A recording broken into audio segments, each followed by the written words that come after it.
dan kesetiaan saudara dalam belajar, sehingga sekarang akan memasuki tahap-tahap akhir daripada perkuliahan Bapak Ibu semua, saudara semua.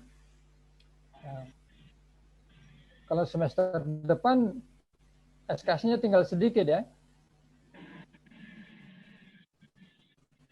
Iya Pak. Iya Pak. 7 ini mata kuliah ya. Waktu itu kita sudah rancang seperti itu, 2-3 mata kuliah maksimal. Nah, sedangkan Bapak Ibu yang kuliah malam, saya kira mungkin sudah selesai malah SKS-nya sesudah semester ini. Jadi bisa fokus kepada penulisan skripsi. Nah, saya mau ajak kita melihat materi ini untuk kita diskusikan sebelum Bapak Ibu membuat judul skripsi maupun nanti membuat proposal.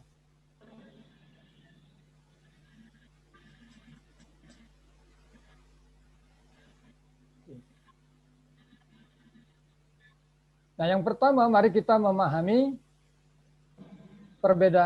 persamaan dan perbedaan dari 3 tugas akhir di dalam studi akademik. Ya. Yang pertama itu skripsi, yang kedua itu tesis, yang ketiga disertasi. Skripsi itu untuk program S1, tesis itu untuk program S2, disertasi itu untuk program S3. Nah, jadi sebelum Bapak Ibu menyusun skripsi, saya rasa ada baiknya kita memiliki persepsi atau pemahaman tentang perbedaan dari ketiga tugas akhir ini. Nah, materi ini saya ambil dari berbagai sumber, karena itu saya akan sampaikan pada Bapak Ibu. Yang pertama, mari kita lihat persamaannya. Skripsi ini untuk penyelesaian tugas akhir dari program S1. Skripsi atau tugas akhir adalah istilah yang digunakan di Indonesia untuk mendapatkan gelar sarjana dari perguruan tinggi. Skripsi adalah suatu karya untuk menghasilkan ilmu, pengetahuan, atau sesuatu yang dapat dipertanggungjawabkan secara ilmiah dan dikerjakan menurut aturan dan tata cara tertentu. Nah, jadi ini adalah tugas akhir untuk mendapatkan kesarjanaan. Kalau di beberapa perguruan tinggi tidak ada skripsi, tapi ada proyek. Nah, dulu di STI juga pernah itu, angkatan saya itu adalah angkatan yang tidak menulis skripsi, tetapi membuat proyek. Skripsi adalah suatu karya untuk menghasilkan ilmu pengetahuan atau sesuatu yang dapat dipertanggungjawabkan secara ilmiah dan dikerjakan menurut aturan dan tata cara tertentu. Jadi sebuah ilmu pengetahuan yang bisa dipertanggungjawabkan secara ilmiah dan ada aturan dan tata cara tertentunya ini. Jadi ada proses yang tertentu. Apa tujuan skripsi? Secara umum bertujuan untuk mengembangkan ilmu dari berbagai pengetahuan yang telah dipelajari selama di bangku perkuliahan. Nah, jadi skripsi itu hanya untuk mengembangkan apa yang sudah dipelajari. Jadi umpamanya kita saudara-saudara sudah belajar tentang eksposisi, bisa mengembangkan topiknya tentang eksposisi, atau belajar tentang doktrin, bisa mengembangkan mengenai doktrin kristologi, bibliologi, dan seterusnya. Termasuk etika. Semua materi yang sudah diikuti di dalam perkuliahan. Nah, mahasiswa wajib menulis skripsi selain untuk syarat kelulusan, juga untuk memberi pengetahuan dan keterampilannya dalam menganalisis, menggambarkan, dan menjelaskan ilmu yang sedang ditulisnya. Ya, ini tujuannya. Jadi, saudara nanti ketika selesai menulis skripsi itu, harus mampu memaparkan pengetahuan tentang bidang atau topik judul yang saudara pilih, dan saudara menjelaskan bagaimana saudara menganalisanya, kemudian menggambarkan dan menjelaskannya secara tertulis maupun waktu diuji. Jadi ini isi daripada sebuah skripsi. Nah, tesis Tesis adalah tugas akhir jenjang magister atau S2. Tesis salah satu karya ilmiah tertulis yang disusun secara individual berdasarkan hasil penelitian empiris, pengalaman. Penelitian pengalaman empiris untuk dijadikan bahan kajian akademis. Ya, jadi ini jauh lebih tugasnya lebih berat karena dia harus melakukan penelitian yang berkaitan dengan empiris. Tesis merupakan pernyataan atau teori yang didukung oleh argumen-argumen untuk dikemukakan. Jadi dalam tesis itu dia memberikan argumen-argumen. Merupakan hasil dari studi yang sistematis atas sebuah masalah. Jadi studi atas masalah, tesis mengandung metode pengumpulan, analisis, dan pengolahan data. Lalu menyajikan kesimpulan serta mengajukan rekomendasi. Ada kemiripannya, inilah kesamaannya, tetapi dia lebih mendalam. Ya. Nanti kita lihat dari perbedaannya. Mengandung metode pengumpulan, skripsi juga mengandung metode pengumpulan. Analisa juga ada, pengolahan data juga ada, dan menyajikan kesimpulan. Nah, disertasi adalah karya tulis ilmiah resmi akhir seorang mahasiswa dalam penyelesaian program S3. Disertasi merupakan bukti kemampuan mahasiswa dalam melakukan penelitian. Bukti kemampuan mahasiswa dalam melakukan penelitian yang berhubungan dengan penemuan baru dalam ilmu yang dipilih seorang mahasiswa. Jadi kalau disertasi, dia bukan sekedar sebuah penelitian, tapi menghasilkan sebuah penemuan teori baru. Jadi dia menemukan sebuah teori baru dari teori-teori yang sudah ada. Atau minimal menguji teori yang sudah ada. Melakukan ujian teori terhadap teori yang sudah ada. Nah, perbedaannya apa? Mari kita lihat. Yang pertama, dari aspek permasalahan. Masalah yang ditulis dalam skripsi adalah dari pengalaman empirik bersifat tidak mendalam. Jadi tetap juga ada pengalaman empirik, ya, tetapi tidak mendalam. Sedangkan tesis diangkat dari pengalaman empirik dan teoritik. Nah, ya, dia jadi menambahkan. Jadi pengalamannya sudah ada, kemudian ditambahkan dengan teori yang ada. Lalu bersifat mendalam. Bersifat mendalam ini maksudnya analisanya mendalam. Nah, di skripsi juga ada analisa, tetapi tidak terlalu mendalam. Sedangkan kalau di disertasi diangkat dari kajian teoritik, jadi dimulai dari teori, bukan dari pengalaman. Lalu didukung oleh pengalaman, dan analisanya sangat mendalam. Nah, jadi dari aspek permasalahan, skripsi itu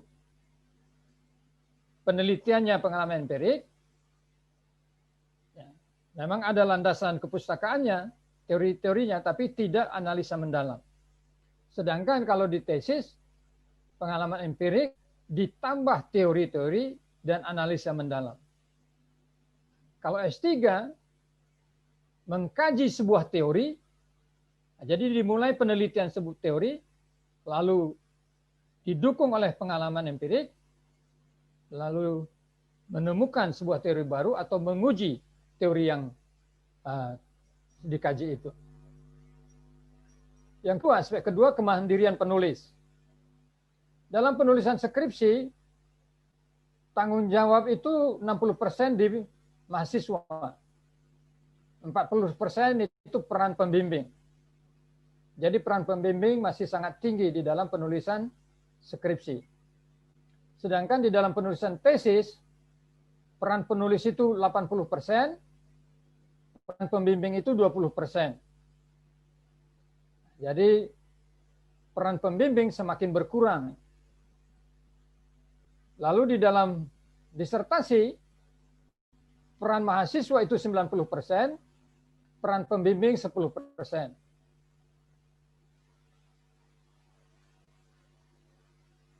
Nah, kemudian dari bobot ilmiahnya, skripsi itu dari rendah sampai sedang, tesis itu sedang sampai tinggi. Pendalaman pengembangan teori yang sudah ada. Jadi dia hanya mengembangkan teori atau pendalaman teori yang sudah ada. Nah, sedangkan di disertasi, dia sangat tertinggi atau tertinggi di bidang akademik. Kenapa? Karena dia diwajibkan mencari terobosan baru atau teori baru. Kenapa nilai akademik ilmiahnya itu lebih tinggi? Karena kalau disertasi itu dia harus memberikan sebuah teori baru atau terobosan baru dari teori yang sudah ada. Nah, sedangkan kalau tesis dia mengembangkan saja, tapi cukup mendalam. Sedangkan kalau dalam skripsi, dia mengembangkan tetapi tidak mendalam. Aspek yang keempat dari segi pemaparan. Nah, kalau di skripsi dia lebih banyak pemaparan dalam bentuk deskriptif. Ya, penjelasan. Di tesis dia penjelasan dan analisa. Dia melakukan penjelasan dan analisa. Disertasi dominan analitis. Jadi bukan deskriptif tetapi lebih kepada analisis.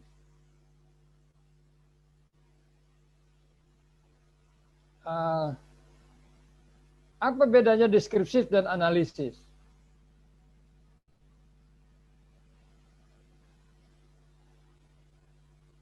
Nah, saudara, umpamanya kita kasih contoh dari ayat Alkitab. 2 Korintus 5 ayat 7.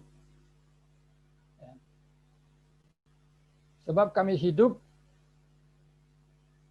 karena percaya bukan karena melihat. Sebab kami hidup karena percaya bukan karena melihat. Nah, kalau deskriptif itu bagaimana? Di dalam ayat ini Paulus menjelaskan bahwa dia hidup dengan dasar iman dan bukan berdasarkan fakta-fakta. Itu deskriptifnya. Tapi kalau analisanya, nah mungkin saudara harus membuat eksegese daripada ayat itu. Saudara mengupas ayat itu dengan prinsip eksegese yang mendetail. Dari baik itu berdasarkan katanya, kata-kata yang ada maupun anak kalimatnya. Jadi lebih mendalam. Aspek model analitis. Nah, analitisnya kalau skripsi itu antara rendah sampai sedang, sedangkan tesis sedang sampai tinggi, sedangkan disertasi sangat tinggi atau tertinggi. Jumlah rumusan masalah skripsi itu antara 1 sampai 3, maksimal 3 untuk skripsi rumusan masalahnya. Sedangkan kalau tesis minimal 3. Minimal 3. Dari disertasi lebih dari 3.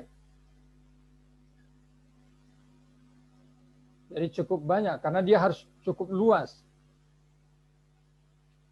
Kemudian metode penelitian. Ya, metode penelitian kita teologia itu kualitatif, deskriptif.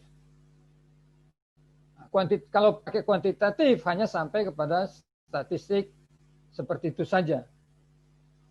Tapi kalau di dalam tesis dia lebih kompleks, lebih rumit. Kemudian disertasi penelitiannya jauh lebih kompleks lagi.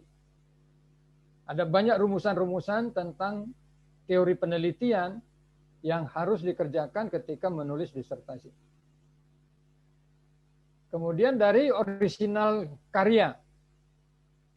Nah, kalau skripsi kita bisa menulis replika dari tulisan orang lain.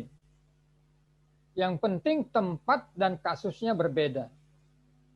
Nah, sebagai contoh umpamanya, peran gembala jemaat di dalam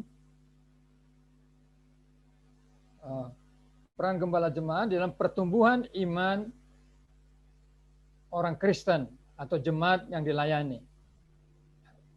Itu topiknya sudah ada, ditulis oleh mahasiswa lain. Nah, tapi saudara masih bisa angkat itu dengan kasus tempat dan kasus berbeda. Lalu saudara menambahkan umpamanya peran dan tanggung jawab gembala dalam pendewasaan iman gereja GKI di Bumi Serpong Damai. Nah, jadi spesifik tempatnya. Nah, yang membedakan hanya masalah tempat dan kasusnya. Tentu kasusnya berbeda nanti di situ. Sedangkan kalau tesis mengutamakan originalitas, ya, tidak boleh sama dengan tuntutannya, tidak boleh melakukan replika daripada yang sudah pernah ditulis oleh orang lain. Nah, kalau disertasi itu harus orisinal, karena dia akan memberikan sebuah teori baru. Baik, sampai sini silakan. Kalau ada pertanyaan atau komentar sebelum kita lanjut kepada proses penyusunan judul dan penulisan skripsi. Kalau ada pertanyaan silakan.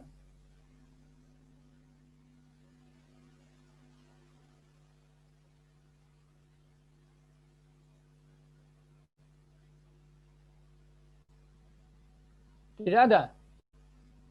Jelas semua? Oke. Mari kita lihat.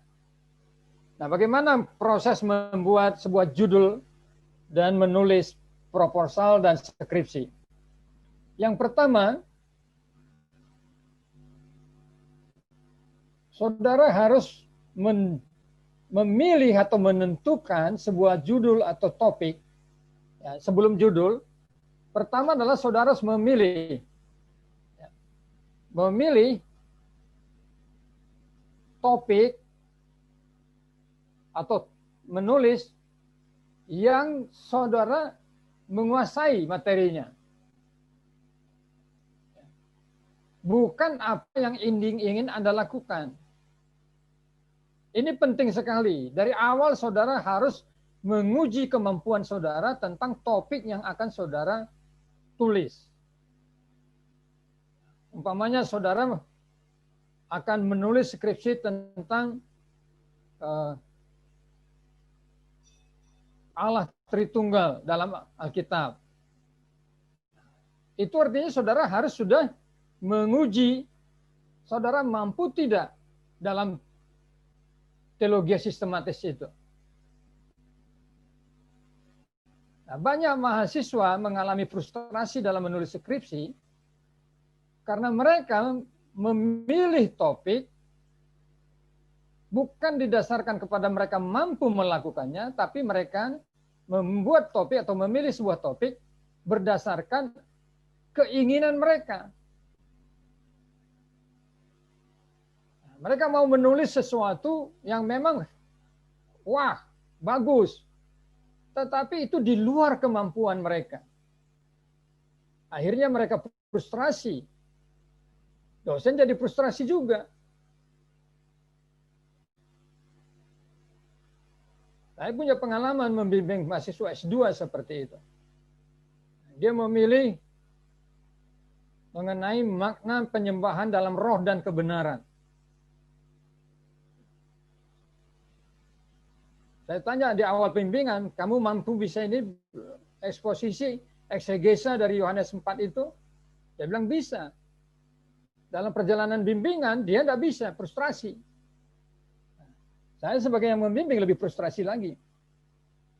Akhirnya waktu diuji, dia gagal. Jadi ini catatan yang pertama. Pilihlah topik atau tulislah topik yang saudara yang topik yang saudara tulis harus sesuai dengan kemampuan saudara. Kalau itu bukan kemampuan saudara, jangan tulis. Saudara nggak akan pernah menyelesaikan skripsinya. Yang kedua, pilihlah topik atau tulislah topik yang memiliki sumber-sumber yang cukup. Jika tidak ada sumbernya, Anda akan frustrasi. Kalau tidak salah itu Pak Amran dalam pengajuan proposal tesisnya mengajukan sebuah judul yang bagus sekali. Nah, tetapi waktu ditanya apakah Pak Amran akan bisa punya referensi tentang data-data yang akan ditulis, tidak ada. Nah, sehingga tesis proposal itu dirombak judulnya. Kalau saudara harus mencari bukunya, lalu bukunya tidak ada, lalu dengan dasar apa saudara menulis? Sebab menulis ini adalah tulisan ilmiah, bukan mengarang novel. Kalau mengarang novel, membuat cerita pendek, itu nggak perlu referensi, buku-buku referensi. Yang penting saudara kembangkan aja imajinasi saudara. Apa yang ada dalam pikiran saudara, saudara imajinasikan, tulis. Ini juga bukan menulis khotbah. Kalau khotbah saudara nggak perlu referensi menurut kata ahli ini, ahli ini, ahli ini. Saudara cukup pakai ayat-ayat Alkitab. Nah, tapi skripsi itu bukan khotbah. Karena itu saudara harus memperhitungkan ada nggak sumber-sumber data daripada topik yang akan saya tulis.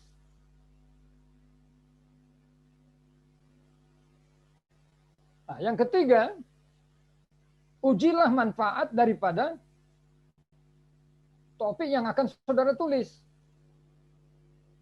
Nah, ketika saudara memilih sebuah topik, itu bermanfaat enggak?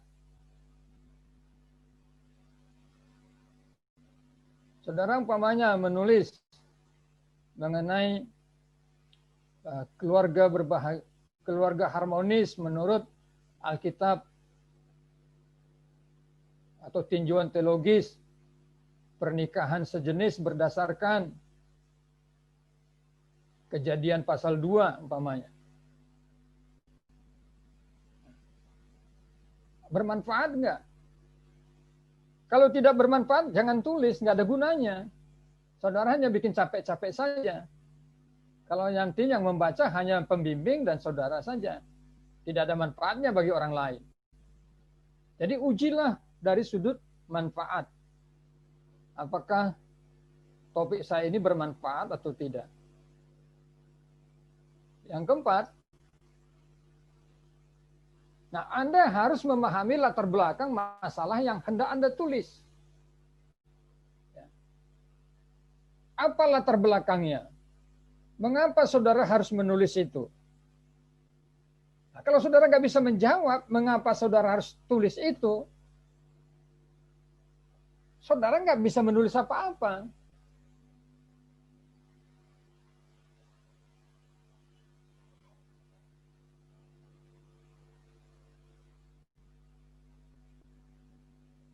Jadi saudara harus mengerti latar belakang daripada topik yang saudara buat. Judul yang saudara buat itu, latar belakangnya apa? Contoh umpamanya. Ya kan? Loyalitas jemaat terhadap gereja lokal di masa pandemi. Atau dibuat nih. Dampak pandemi COVID-19 terhadap kesetiaan jemaat terhadap gereja lokalnya. Terhadap gereja lokal. Itu judulnya. Nah, saudara bisa catat ini sebagai salah satu pilihan ya. Contoh-contoh yang saya buat ini. Nah, tapi dia harus ditanya, nah mengapa? Nah, kenapa judul seperti ini saya pilih? Saya bisa jelaskan. Nah, berdasarkan pengamatan secara umum, jemaat yang mengikuti ibadah online, dari kesaksian beberapa pendeta itu hanya maksimal 50% dari anggotanya yang ikut kebaktian online. Nah, yang 50% itu kemana? Apa mereka tidak kebaktian? Belum tentu. Mungkin mereka tetap kebaktian, tapi mereka kebaktian di gereja yang online, gereja yang berbeda. Jadi kita harus tahu mengapa atau apa latar belakang daripada judul yang kita akan tulis. Lalu yang berikutnya adalah saudara harus mampu membuat rumusan masalah yang tepat, spesifik, dan lugas. Sebab isi skripsi saudara adalah menjawab rumusan masalah. Jadi kalau rumusan masalahnya tidak jelas, ya, bagaimana bisa menulis? Dalam sebuah ujian, ya, ada sebuah tulisan, tidak ada rumusan masalahnya. Saya bilang, bagaimana Anda bisa menulis Anda tidak punya rumusan masalah? Jadi rumusan masalah itu penting sekali. Bahkan ada yang menganggap seorang mahasiswa yang sudah memberikan penjelasan yang tepat tentang latar belakang masalah dan membuat rumusan masalah yang tepat itu sudah sama dengan menyelesaikan skripsinya 50%.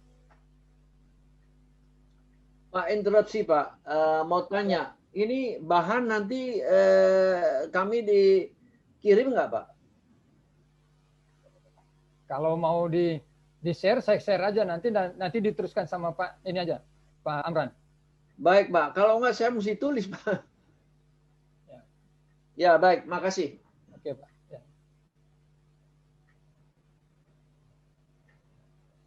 Jadi saudara harus mengerti ini, proses ini. Rumusan latar belakang itu sangat penting. Kemudian rumusan masalah itulah sebenarnya nadi daripada sebuah skripsi. Semua uraian saudara, semua penelitian saudara adalah untuk menjawab rumusan masalah.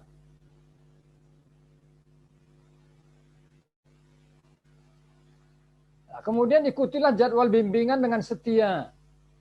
Nah, tadi saya sampaikan bahwa dalam menulis skripsi itu peran mahasiswa itu 60%, pembimbing itu 40%.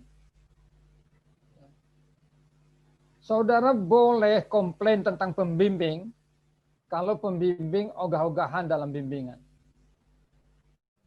Kita ini lembaga pendidikan hamba Tuhan, jangan takut.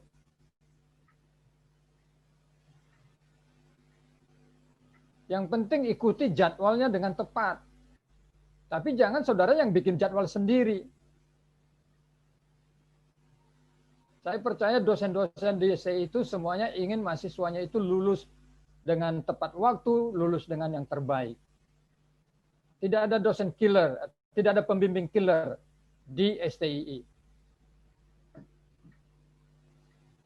Jadi ikutilah pembimbingan dengan proaktif. Oke. Nah, sekarang mari kita lihat. Ini poin-poin yang juga perlu saudara perhatikan. Garis besar dalam sebuah belakang. Ya. Pasal 1, maaf. Ini bicara mengenai, ini proposal. Ya. Proposal itu sekaligus menjadi pasal 1. Kalau proposal saudara disetujui, maka itu menjadi bab 1. Atau pasal 1. Berarti begitu saudara lulus dalam ujian proposal, pasal 1 saudara sudah selesai, tinggal saudara revisi. Jadi kalau 23 November nanti ujian proposal, maka saudara sudah selesai pasal 1. Kemudian nanti Januari pasal 2 sudah selesai. Februari pasal 3 selesai. Pasal 4 dan kesimpulan April Mei sudah selesai. Juni sudah ujian. Nah, apa yang ada di dalam proposal?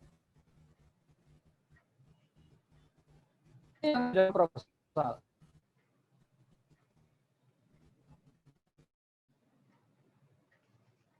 Latar belakang masalah adalah penjelasan tentang alasan-alasan mengapa judul itu atau topik itu ditulis. Kemudian fokus penelitian. Saudara fokus penelitiannya di mana? Kalau saudara eksposisi, maka fokus penelitiannya ayat berapa? Kitab apa? Pasal berapa? Pada umumnya kan kita ini di sekolah teologi masih skripsinya itu berkaitan dengan masalah teks Alkitab. Nah, jadi saudara fokusnya Roma 5 ayat 8. Ya kan?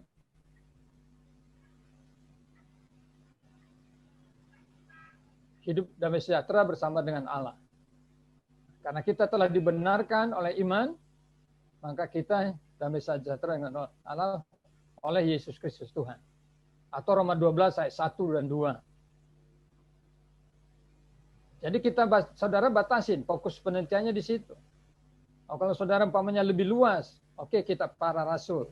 Peran Roh Kudus di dalam pertumbuhan gereja berdasarkan studi karya Roh Kudus dalam kisah para rasul. Nah, jadi batasannya itu, fokus penelitiannya itu adalah di situ, kisah para rasul. Nah, kemudian rumusan masalah. Nah, rumusan masalah itu tadi saudara harus membuat pertanyaan-pertanyaan. Apakah peran Roh Kudus di dalam pertumbuhan gereja mula-mula? Apakah peran Roh Kudus di dalam kehidupan para rasul yang memberitakan Injil atau orang Kristen yang memberitakan Injil? Jadi saudara membuat pertanyaan, cukup 3, jangan banyak-banyak. Kalau untuk skripsi maksimal 3. 1 juga boleh. Nah, cuman nanti kalau 1 mungkin ada yang kurang lengkap. Jadi tulislah 3. Kemudian di dalamnya ada tujuan penelitian, ada manfaat penelitian. Nah, tujuan penelitian dan manfaat penelitian itu berbeda. Nah, apa tujuan saudara menulis topik itu? Tentu salah satunya adalah untuk menyelesaikan studi S1. Itu nggak perlu ditulis, tapi ada tujuan yang khusus. Kenapa saudara pilih topik itu? Tujuannya apa? Di luar supaya lulus S1. Nah, baru kemudian saudara menjelaskan manfaatnya. Nah, kalau orang membaca buku ini akan membuat orang itu apa? Jadi ada manfaat. Kemudian metode penelitian. Lalu sistematika penulisan. Nah, penegasan istilah ini tidak selalu ada ini. Ya. Nah, bab 2, pasal 2 itu bicara landasan teori. Nah, di landasan teori itu saudara mengutip pendapat-pendapat para ahli tentang judul yang saudara sampaikan, saudara tulis. Nah, jadi umpamanya itu tadi peran Roh Kudus dalam pertumbuhan gereja. Nah, menurut Dr. Chris Marantika apa? Petrus Mariono apa? Dari bukunya mereka ya, dari bukunya mereka kalau ada. Nah, jadi saudara menyampaikan seperti itu. Nah, untuk yang pasal 3, ini kesalahan yang paling banyak di dalam penulisan skripsi selama ini. Ketika bicara tentang metodologi penelitian, saudara bukan diminta menulis teori penelitian. Ya. Skripsi yang terdahulu, itu dia mengulang lagi teori penelitian. Bahwa penelitian adalah ABCD, menurut ini ABCD, penelitian terdiri dari 2 jenis, kualitatif, kuantitatif, dan seterusnya. Tapi yang dimaksud di sini metode penelitian adalah saudara menjelaskan bagaimana saudara memilih sebuah metode penelitian dan cara kerja penelitian yang saudara kerjakan. Jadi saudara umpamanya mengatakan bahwa dalam penelitian ini menggunakan penelitian kualitatif deskriptif yang juga ditambahkan dengan metode hermeneutika induktif dan seterusnya. Pengumpulan datanya begini, analisa datanya begini, seperti itu. Saudara menjelaskan seperti itu. Yang keempat, pasal 4 itu bicara mengenai analisanya. Jadi sesudah ada teori, saudara sudah melakukan penelitian terhadap teori itu, terhadap kasus yang saudara angkat, saudara analisa antara kasus dengan teori yang saudara sudah pelajari. Itu dalam bab 4. Bab 5, saudara membuat kesimpulan-kesimpulan. Selesai skripsinya. Baik, silakan kalau ada silakan.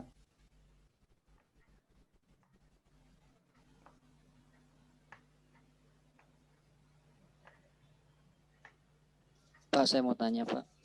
Ini yang metodologi penelitian sama analisa kayaknya hampir mirip ya, Pak ya? Oh, bukan. Jadi kalau di metode penelitian, Bapak menjelaskan cara penelitian yang Bapak akan. Bukan isi analisanya. Misalkan kualitatif gitu ya, Pak ya? Ya, pasti kualitatif, Pak. Pada umumnya kualitatif. Nah, saya kan menggunakan kualitatif, deskriptif, ditambah dengan hermeneutika metodologi. Hermeneutika metodologi. Nah, dari penelitian ini maka saya menggunakan dia. Jadi dijelaskan adalah proses penelitiannya. Oh. Nah, di pasal 4 adalah hasil penelitiannya. Bisa bedanya, Pak? Kalau pasal 3, Bapak menjelaskan proses penelitian yang Bapak lakukan. Ini loh proses yang saya kerjakan. Nah, tapi kalau pasal 4, Bapak menjelaskan hasil penelitian itu. Berarti bukan sama seperti kesimpulan, Pak ya? Sederhananya begini. Kesimpulan itu, nah berdasarkan hasil analisa begini-begini, nanti di kesimpulan. Saya kasih contohnya begini, Pak. Ketika kita membuat nasi goreng, pasal 3 itu adalah metodologinya, proses pembuat nasi gorengnya. Ya. Nah, jadi cara membuat nasi goreng itu di pasal 3, caranya. Nah, kemudian waktu kita menikmati nasi gorengnya, dihidangkan nasi gorengnya, itu pasal 4. Nah, selesai kita menikmati nasi gorengnya, kita simpulkan enak nasi gorengnya.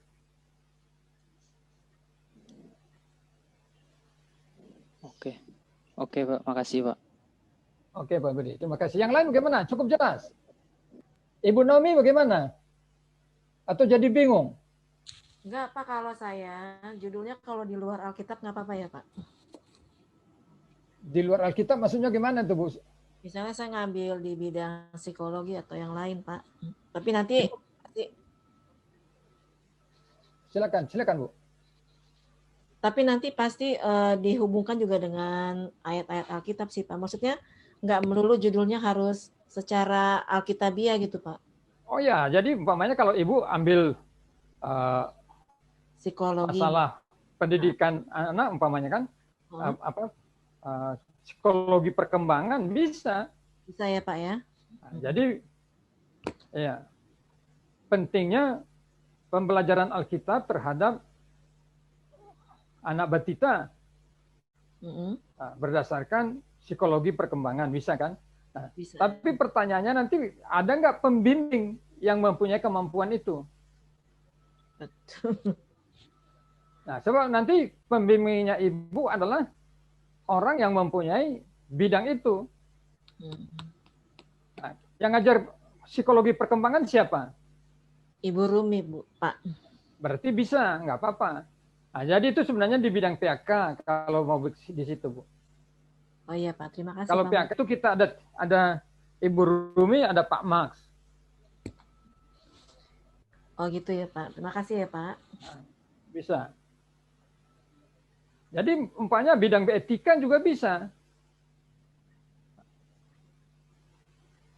Tentang etika pergaulan. Nah, itu bisa. Kita juga punya dosen etika, ya kan? Nggak masalah.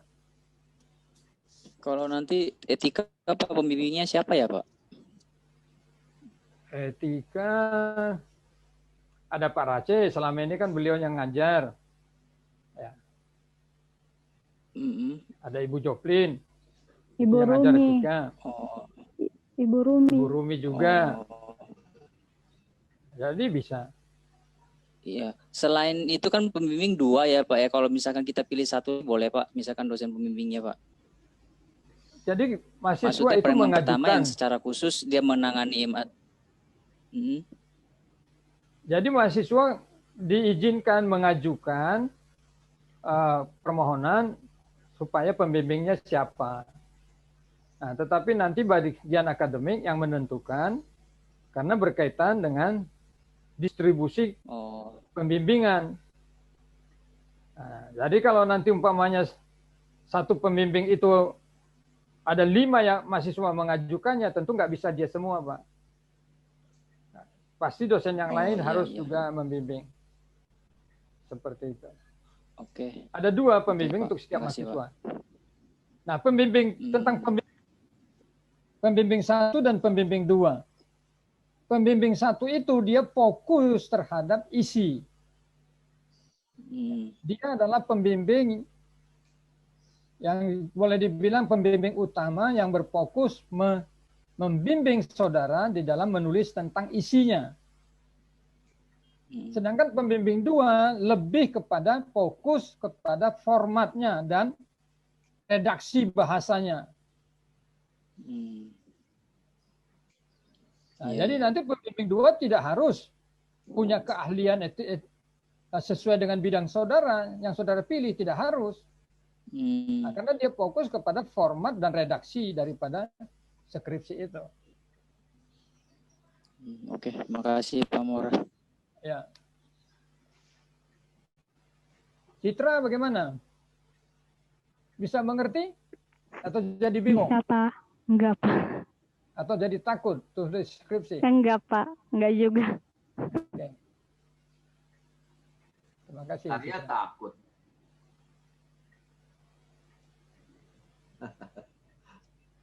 Deborah bagaimana? Jelas? Jelas Pak. Pak, kalau tentang mengenai tentang apa pastoral counseling itu masuk di siapa ya Pak kira-kira? Pastoral counseling, ya saya kan ngajar pastoral. Iya, ada banyak bisa. Nanti kita Pak Santono juga bisa, dia kan gembala juga ya. Jadi tidak harus konseling bidangnya itu konseling, tidak. Nah, sebab orang yang lulus dari konseling tapi tidak pelayanan pastoral, nanti lebih kepada fokus konselingnya, pelayanan pastoralnya tidak tersentuh juga. Iya Pak, makasih Pak. Pak Roni, bagaimana? Jelas Pak Roni? Jelas Pak. Apanya yang jelas ini? Jelas memahaminya? Yang Bapak jelaskan jelas Pak, jelas sekali. Jelas paham ya? Iya Ibu Pak, Hidayah terima kasih gimana? Pak. Pak, saya mau nanya dong Pak. Ya silakan. Itu kalau seandainya kita pakai yang metodenya kayak wawancara, apa itu nanti masuknya di pasal kedua ya Pak ya untuk hasil-hasil daripada yang kita wawancara. Nah, kalau wawancara itu di bab 3, pasal 3. Pasal 3. Jadi umpamanya Ibu buat bahwa saya metode kualitatif dengan wawancara etnologi.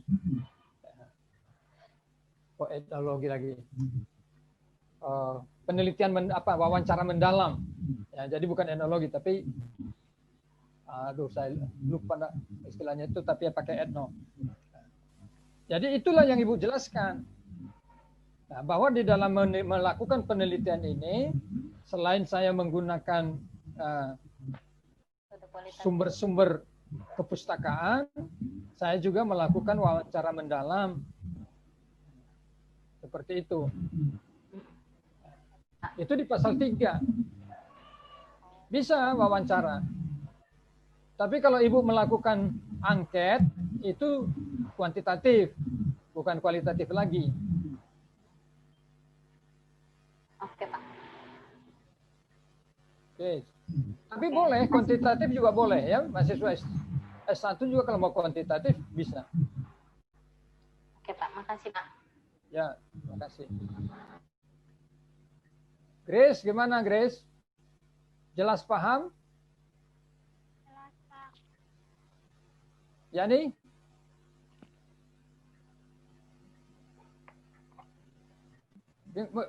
Mengerti? Ya ini? Ya, Pak, ngerti, Pak. Oke. Jadi kalian sudah bisa memprediksikan apa yang akan saudara ajukan sebagai judul? Sudah, Pak. Ikutin prinsip dalam menyusun judul itu, ikuti prinsip khotbah ekspositori. Tema itu sifatnya apa? Tema itu sifatnya apa? Universal, ya kan? Kasih, itu tema. Nah, gagasan utama saudara apa dari kata kasih itu? Tema kasih itu. Nah, jadi saudara bisa saja mau menulis tentang psikologi perkembangan. Tapi psikologi perkembangan tentang apa? Usia berapa?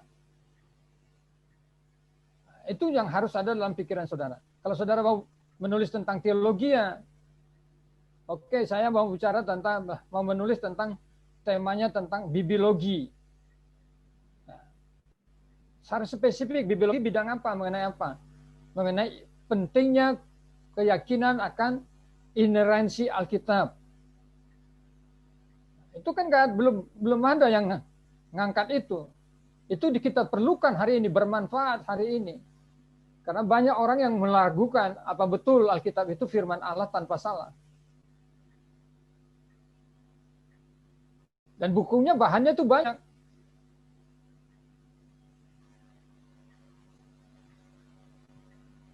Baik, saya beri waktu pertanyaan. Kalau tidak ada, kita akan tutup dalam doa.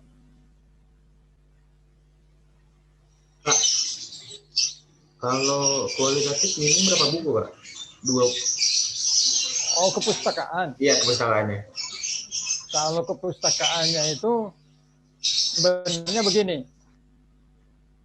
Prinsipnya adalah kepustakaan itu sebanyak-banyaknya. Tapi saudara punya yang namanya kepustakaan primer. Ya, kepustakaan primer itu minimal, kalau skripsi itu 10 minimal. Idealnya 10 sampai 15. Nah, tapi minimal 10. Itu menjadi kepustakaan acuan terhadap topik yang saudara angkat. Gimana, Robi? Iya, Pak.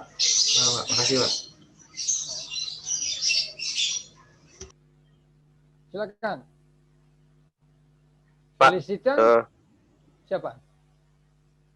saya Pak, judul itu selalu 2 variabel ya Pak, atau bisa 3 Pak? Judul itu bisa 2 variabel, bisa 3 variabel. Oh iya. Iya Pak. Tapi sebaiknya jangan pakai dan ya. Oke, silakan. Ada lagi? Baik, kalau tidak ada, selamat menyusun judul. Jangan lupa tanggal yang telah disampaikan Pak Amran. Saya kembalikan ke Pak Amran, silakan Pak Amran. Baik, terima kasih Pak Mora untuk penjelasannya siang ini, dan nanti seperti yang sudah saya sampaikan tadi, saya mau tampilkan ini ya, share screen sebentar.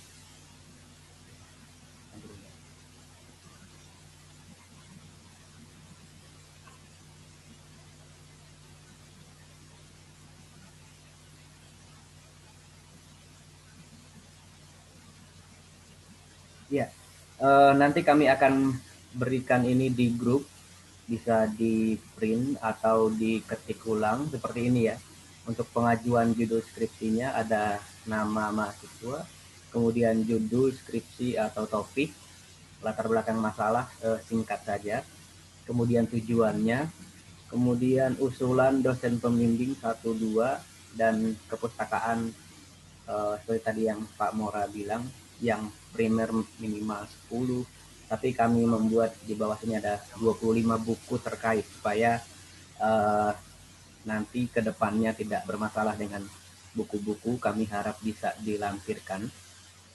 Dan kemudian untuk pengajuan judul, perhatikan waktu lalu saya sudah sempat membagikan judul skripsi yang sudah pernah ditulis ya, skripsi maupun tesis yang sudah ada di SSTI. Itu artinya Bapak Ibu Saudara tidak boleh lagi mengajukan judul yang sama dengan yang sudah pernah ditulis. Jadi kemudian judul yang diajukan minimal 2 atau 3, supaya nanti kami akan cek kembali, dan mana judul yang akan diterima akan kami umumkan nanti tanggal 26 Oktober. Saya kira itu saja, nanti lembaran ini akan kami bagikan di grup, dan selanjutnya kami tunggu sampai tanggal 19 Oktober ini. Pak Amran mau nanya boleh? Iya, silakan. Kalau seandainya kan ini kita harus ngajuin 3 judul. Iya. Nah misalnya kita kepengennya itu judul yang A. Nah tapi nanti kalau dari kampusnya tujuannya yang B gimana? Dibuat saja urutannya, berarti urutan judul yang paling diinginkan taruh di nomor 1 gitu, nomor 1, 2, 3 itu sih. Biasanya kami nanti akan dicek paling apakah itu pernah ditulis atau tidak, begitu saja. Oke, thank you Kak. Ya. Pak Amran mau Pak. bicara. Oke Pak. Mau tanya, itu tadi Anda bilang kok nggak nampil ya, saya punya ya. Anda bilang tadi judul boleh 2. Maksudnya yang diajukan Pak, ajukan 2 atau 3 judul berbeda, nanti dari kampus yang akan kemudian judul yang mana yang akan dipilih ya. Ya. Akan ya. Oke. Tapi 2 boleh ya, nggak perlu 3 ya Pak ya? Oh boleh Pak, boleh. Oke. Ya. Kemudian itu perpustakaan 25 buku itu cukup banyak Pak. Iya Pak. Jadi saya usul apa boleh 25 buku itu nanti kalau judul sudah ditentukan baru kita ini, kalau saya seandainya kata 2 topik saya ajukan, saya mesti ngumpulin 50 buku. Waduh, itu makan waktu Pak. Iya, karena biasanya kita minta seperti itu karena memastikan bahwa judul itu bisa dilanjutkan begitu. Makanya harus ada sumber seperti yang tadi Pak Mora bilang. Kalau judulnya ternyata terlalu sulit karena bukunya tidak ada, kan ada ketakutan, takutnya judul ini tidak bisa diteruskan karena masalah sumber penulisannya yang tidak ada begitu. Tapi Pak Mora mungkin bisa tambahin Pak.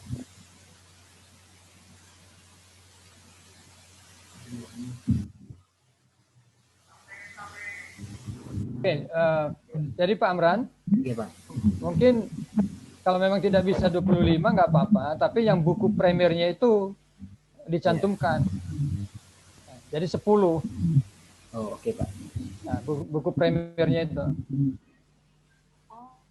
Baik. Pak, berarti itu untuk kepustakaannya itu harus kita cantumin duluan judulnya ya Pak ya? Iya, maksudnya gini Bu. Jadi supaya waktu Ibu kasih judul, Ibu sudah tahu ada sumbernya. Nah, daripada masukin judul terus disetujuin, cari sumbernya nggak ada. Nah, kan jadi Saya kirain tunggu judulnya disahin dulu baru kita bisa cari buku. Nah, belum tentu ada bukunya. Nanti belum ada tentu bukunya. Tapi kalau sudah ada bukunya, jadi gini, penolakan terhadap judul itu oleh lembaga hanya karena satu alasan, bahwa judul itu sudah pernah ditulis. Nah, kalau judul itu sudah pernah ditulis, berarti memang kita tolak, ya kan? Tetapi seperti tadi yang saya katakan, judulnya mirip, tapi lokasi dan kasusnya berbeda. Itu tidak apa-apa. Ada toleransi di situ. Nah, tapi sudah ada bukunya.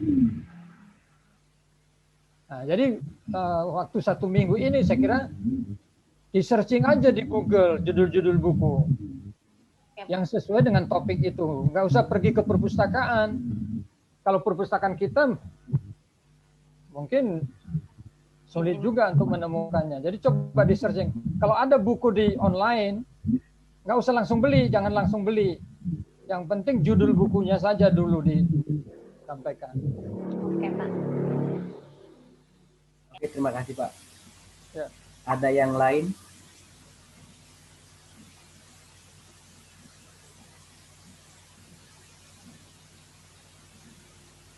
Kalau tidak ada, nanti lembaran ini akan kami share di grup ya, supaya bisa dikerjakan, dan kami tunggu sampai tanggal 19. Kalau tidak ada pertanyaan lagi, kita akan tutup. Boleh Pak Mora doa penutup. Mari kita berdoa. Bukan pertanyaan Pak, kalau boleh ini. Tadi bahannya Pak Mora bisa nanti diteruskan kepada kami ya Pak Amran. Oke Pak, nanti saya minta ke Pak Mora. Ini juga sudah saya rekam. Nanti rekamannya saya boleh bagikan juga. Makasih. Mari kita berdoa. Bapa di surga, terima kasih Tuhan hambamu Pak Amran yang mengkoordinir daripada program S1 ini sebagai Kaprodi dan juga sebagai Kepala Adat SCII. Mari Tuhan memberkati, memberikan hikmat di dalam mengelola proses perkuliahan kami, khususnya mengenai proses daripada penulisan skripsi ini. Hamba berdoa untuk setiap Bapak, Ibu, dan seluruh mahasiswa yang akan